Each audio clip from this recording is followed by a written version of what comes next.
We're here today to honor one of our alumni. We've been trying to get this guy for 2 years. His name is Mr. Chris Payne. He graduated in 1986. Let me give you just a little bit of trivia. Where I'm standing right now in 1986 was the basketball free throw line. This was a gymnasium. So in 1986, I coached basketball at that time, and we were shooting free throws from this very spot. He went to Dartmouth, Ivy League school, had a BA in U.S. history, and he has a wife, 2 children. He resides in Saratoga, California. For the past 25 years, he has led innovation in technology throughout not only the United States, but the world. He has senior leadership positions at such companies as eBay, Amazon, Microsoft, and from my understanding, worked very closely with Bill Gates at Microsoft. At Amazon, he drove the expansion from book sales to video electronics. At Microsoft, he led the web search, mapping, shipping efforts there. He founded a company, Positronic, which was acquired by eBay. He at one time was vice president of North America for eBay. He is currently on the board of GoGo Incorporated. Have no idea what that is, but I'm sure he'll tell us. The bottom line is Mr. Payne, for the last 25 years, has been one of the leaders of technology and e-commerce, not only in the United States, but also in the world. Let's give a big Eagle family welcome to Chris Payne.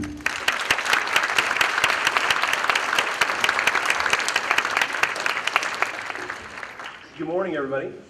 Morning. How you doing? Thanks for having me. And I want to thank the Davis County School Board and system for honoring me today. I really appreciate that. It's great to be back. This room is fantastic, actually. This was the free throw line, and I was not very good at making free throws. I was here during the Rex Chapman era. Rex and I were in the same class together, so he was making the free throws back then. I did a tour of the new facility. I want to see the new gym and football field as well. So thanks for hosting me. I was asked to say a few words about sort of, I don't know, career advice or what I could share with you that I've learned over the years. I have a teenager that's your age as well, and she just said, "Dad, you don't have anything to tell them." Hannah's her name. She's a junior at Saratoga High School. But I did reflect on a few things. One of the things that people often ask me about in my career is I've worked in a lot of technology companies, Microsoft and Amazon and eBay, but I'm a U.S. history major. And people kind of look at, what the heck, how did you go from being a U.S. history major to working in all these technology companies? And the truth is, I actually think being a history major was absolutely at the center of my success in the technology industry. And I wanted to talk just a little bit about that first. That may seem a little strange. And the truth is, I took a bunch of classes in computer science. I liked computer science. I actually started with computers at this school. We had these old school computers with green screens on them, but it was fantastic. It was state of the art at the time. I saw your computer labs here, your teachers here. It was fantastic, state of the art stuff. But when I went to Dartmouth College, I wanted to push the boundaries of my skills, and I wanted to actually learn how to communicate, how to write, how to look at complicated material and think about it critically, and then analyze that and write about that. And so it turned out that actually the thing I use the most every day in my job is actually the skills I developed in history classes at Dartmouth, but also here. And so I always encourage people. I'm very much a generalist. I'm someone that has built a broad base of skills, and history was really tough for me. It was hard for me to be successful. So don't always choose the easy path. Pick some things that might broaden your skill set and be successful. And just a shout out, my love of history actually began at this school because of 2 teachers. Joe Westerfield, who sits before us today, is an awesome teacher. I remember his class vividly. I was scared to death of the first day with this gentleman. But he pushes you, he demands excellence, and that stayed with me my entire career. So thank you very much for that. Thank you. second person I wanted to mention today is Mrs. Orinal. Mrs. Nall passed away in the mid-90s. She taught U.S. history here my junior year, and she was also a formidable teacher and demanded excellence. 3.5 paragraph essays with brilliant thesis statements. She had an enormous impact on my life and my career. She passed away quickly, and unfortunately I didn't get a chance to tell her that. I was at Microsoft at the time, and I really regret that. She mattered a lot to my life. If there's a teacher here that is pushing you, you think matters to you, I don't know, say thank you. Say thank you while you have the chance, because it matters. So that formative piece, history, may seem odd, but it actually is very important. I'm a big fan of liberal arts education, but I also mixed it with science. Science was a lot easier for me. So point number one is don't be afraid to take the English and the history classes. They can help you immensely. The second point I want to share with you, I'm going to call this, don't be afraid of butterflies. This is the second section for me.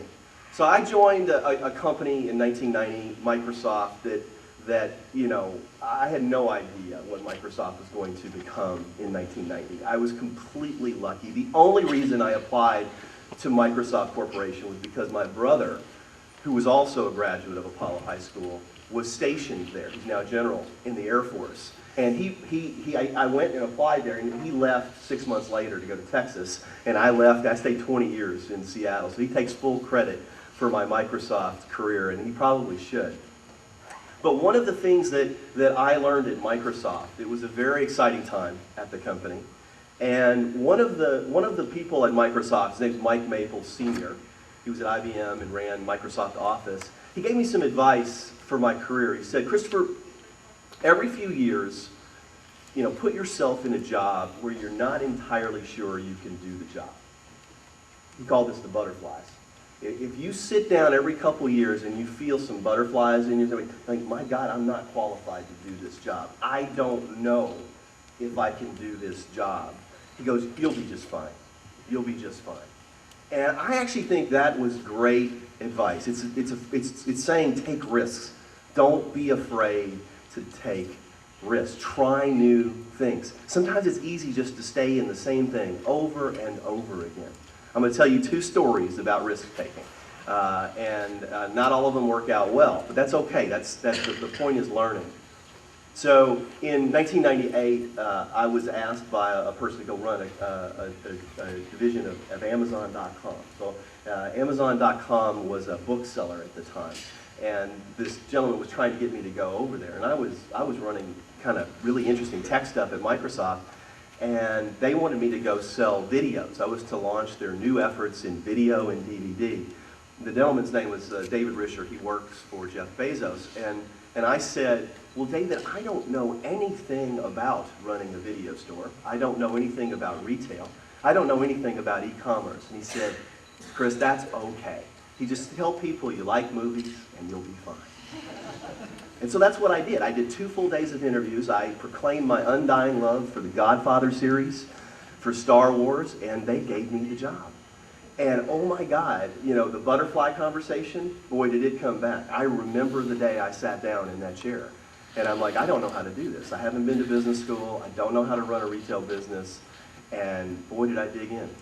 And you know what? I learned more in those 3 years than in any 3-year period of my life. Also, I worked with people from different backgrounds that I had ever worked with before. Bezos was very different than Bill. I'll talk about Bill in just a second. But his creativity, his intensity, his demanding of excellence, it raised the bar for everyone. And that completely changed my career trajectory. All of a sudden, I'd gone from being this technologist, I was doing pretty well, to being someone that could actually run businesses. I went from running a $0 business to 12 months later running a $100 million business. And let me tell you, that is something that you learn a lot in that growth period. I couldn't get a meeting with a movie studio in the summer of 1998. Not a single studio would meet with us. Roll clock forward 12 months and you're meeting with the heads of every studio in the world. Warner Brothers, Columbia Pictures, Disney. So you talk about learning, explosive learning. That's the butterfly comment. So don't be afraid. That one happened to work out well. I've had some that haven't worked out so well. But I'll talk about that in just a second as well. Second story about butterflies has to do with my time at Microsoft. I went back to Microsoft, and I love the company. I love Bill Gates. Bill is the founder that I've worked with that I admire the most. And he asked me to go look at, in 2003, a thing called web search. There was a company called Google, and he asked me to go take a look at the space, and I did, and I was kind of impressed by Google, and I put together a plan, not really knowing anything about web search, and I sort of explained. I did this 4-hour meeting. It's now been well documented with Bill and Steve Ballmer. And I was like, well, what should we, so I explained the category, what was happening. I recommended that Microsoft go build this search technology. I explained it was going to cost hundreds of millions of dollars to do it. It was going to take the best and brightest in the company, and we still might fail at doing that. And the one thing I wasn't prepared for in the meeting was the word yes. And he said yes. And so that's all he said, he said, go build it. He goes, you know what to do, go build it. And so I spent the next 4 years literally building up the second search engine in the world after Google, which became Bing. And I had a phenomenal time. I got to work with Bill directly during that period of time. He is a phenomenal person, but he's also, when you talk to him about technology, he's almost childlike in his enthusiasm. And I absolutely adored that period. Really complicated stuff, hard. Working with people across the globe. Google's a formidable company. We did not succeed.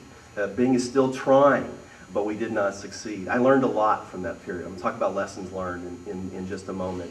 But I never regret taking those risks. So if you remember one thing from me today, don't forget butterflies. Don't forget risk-taking. Try some different things and see if you're good at them, and you might surprise yourself. Third thing for me today, I want to talk a little bit about, let me pull my notes real quick, make sure I don't miss anything, which I could do.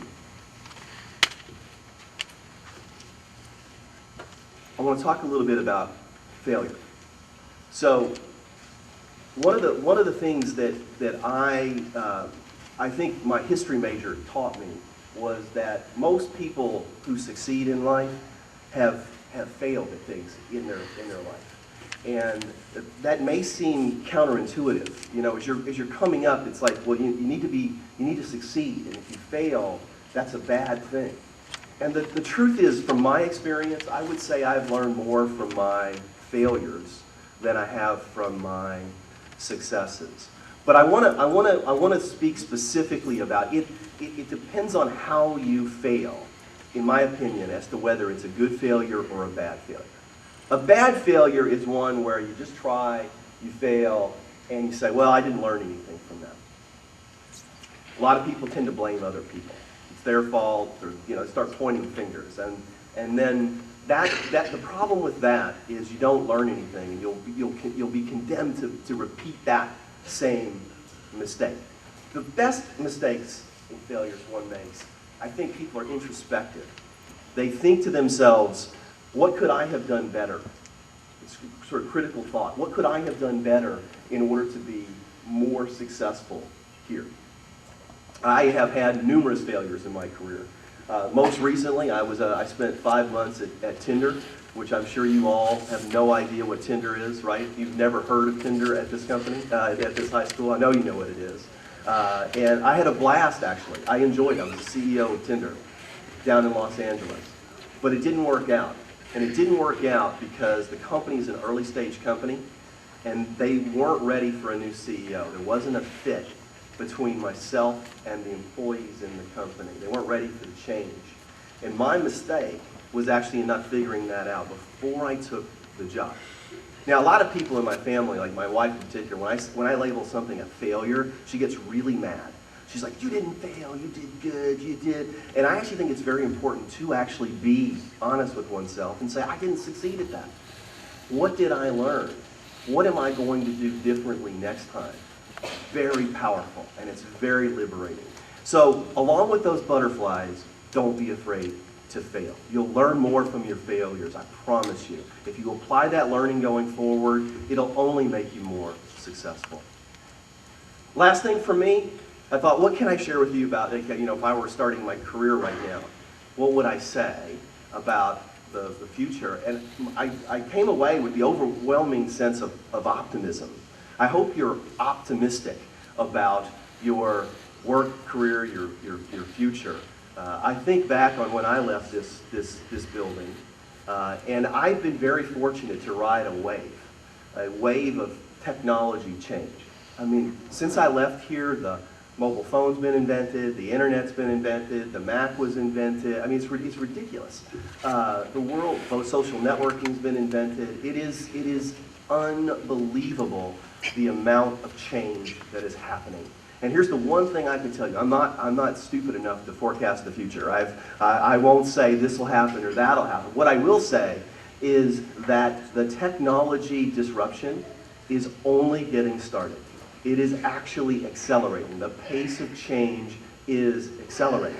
And that's a great thing. That creates opportunities. I know a lot of people write about how robots are going to take over the world and take all our jobs away. I don't believe that. I definitely think there's risk if you don't understand technology, if you don't study technology, then yeah, you could get misplaced. But I actually think those people that can actually deal with the intersection of technology and business are actually going to be the ones that are the most advantaged in this next wave. So don't be afraid to study a little bit about computers and computer science. This falls on deaf ears with my daughter, by the way.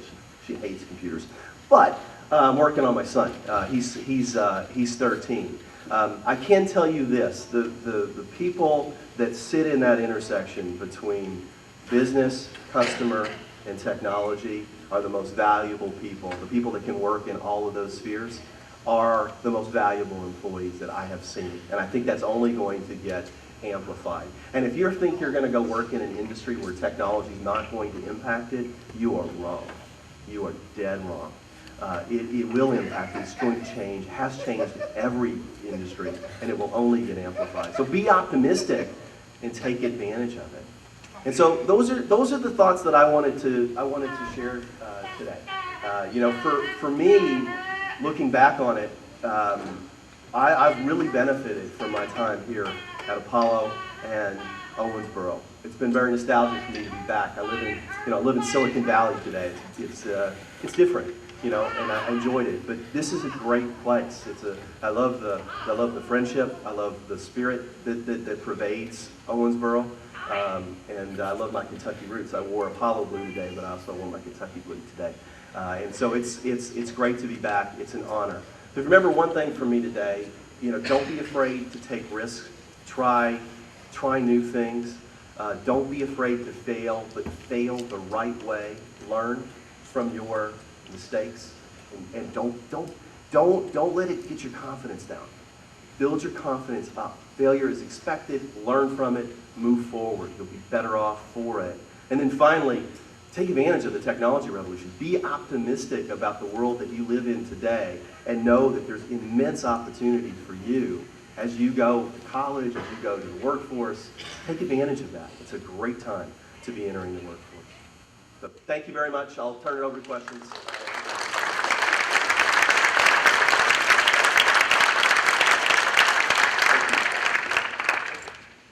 Any questions? I was told you wouldn't have any. But you might.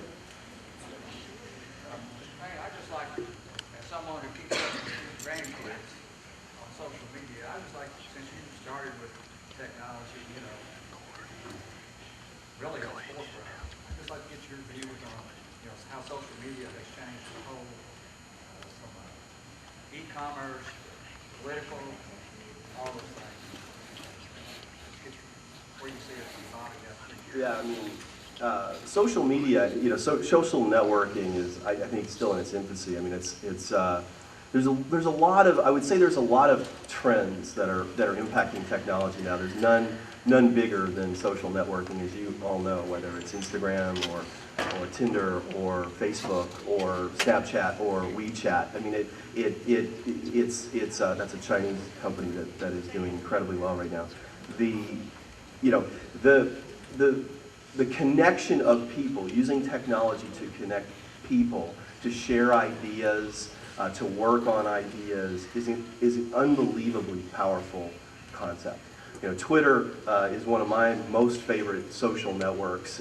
It's much maligned these days. I know Jack Dorsey. I'm very excited that he's taken back over Twitter. I hope he takes that forward.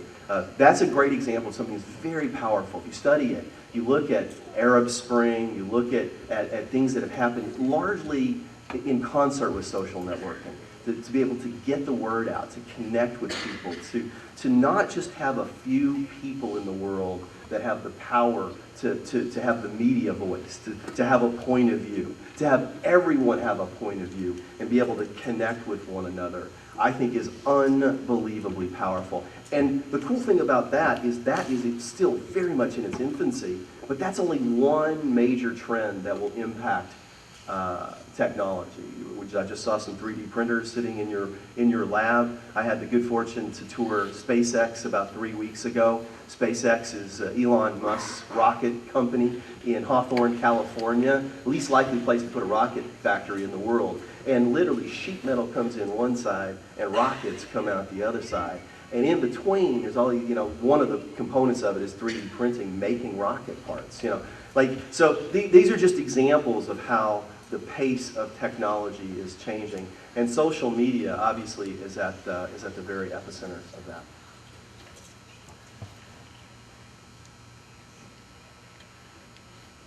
Mr. Payne, Ms. Myers would like some financial advice. She says, I need to talk to this guy about his portfolio. What do we need to be investing in? What do we need to invest in? And what do you need to invest in? That's funny. I am absolutely not a financial advisor. I have zero insight into that. However, just speaking in technology terms, there's a lot of, that's an industry that is ripe for disruption as well. There's a lot of companies that have been formed in recent months and years in Silicon Valley around that topic.